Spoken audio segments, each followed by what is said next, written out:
Another day, another J. Fern's wife story. Ito na nga pala yung mga pullet na dinala namin sa breeding range. Ito yung hatch pullet, inalpasan na sila. At ito naman yung mga Bagsik Line pullets na tatlong magkakapatid. Nakakak na yan, kaya dinala na ni J. Fern sa breeding range. Mas maganda pag naaalpasan ang mga pullet at nakakapanuka ng mga damo. Mabilis silang lumaki. Nung nakakulong yan sa fly pen ay sobrang iila, pero nung dinala na sila sa breeding range ay parang ang babait na nila. Kusa na rin talaga silang nalapit sa broodcock. Sabi ni J. Fern, lumalandi na daw.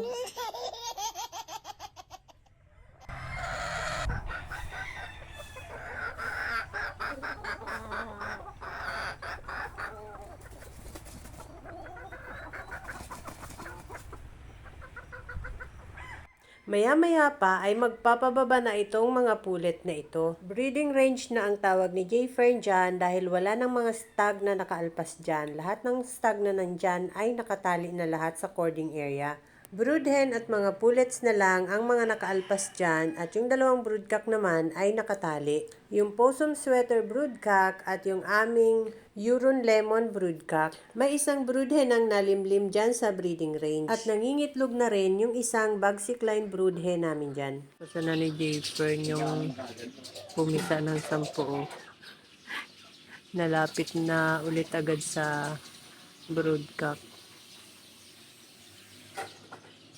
Hinalpasan na kanina lang. At saka si Sweetie, yun. Yun, may 8 napisa na sisiw. 8 ang napisa niya, no? Pinaliguan, tinuro ka ng B-complex. Tapos yan na. Papababa na ulit yan namin.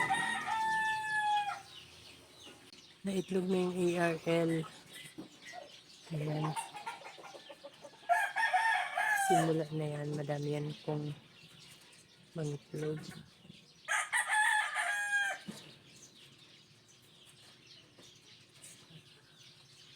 Kailangan lang talagang papayatin para mawala ng buipon para mangitlog.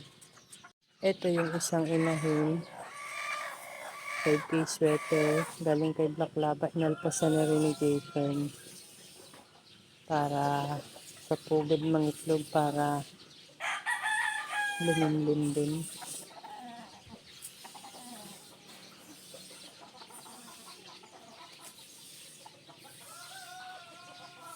Dito naman siya. Magpapababa kay bulag ng isang Black Lava. Isang Black Lava dito nagpapababa.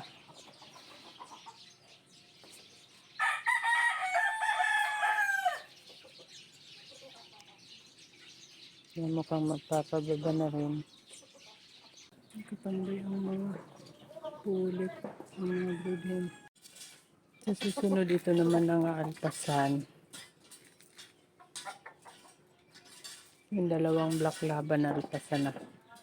Papalimlimin din ito. Ito yung mga pullet na nabili namin kay Ma'am Roxy Jimenez. Ito yung aming mga Golden Boy sweater pullet. Ito si Black Lava. Bagong alpas.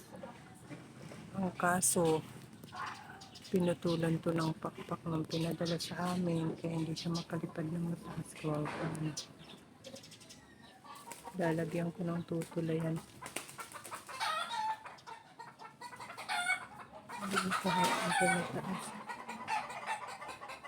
Inilagay ko yung hagdan para may matungtungan siya pero hindi na siya sa puno humapon. Doon na siya sa kubo humapon sa mababa lang na hapunan. That's all guys. Thank you so much for watching. Please like, share, and follow for more. See you on my next video. Bye!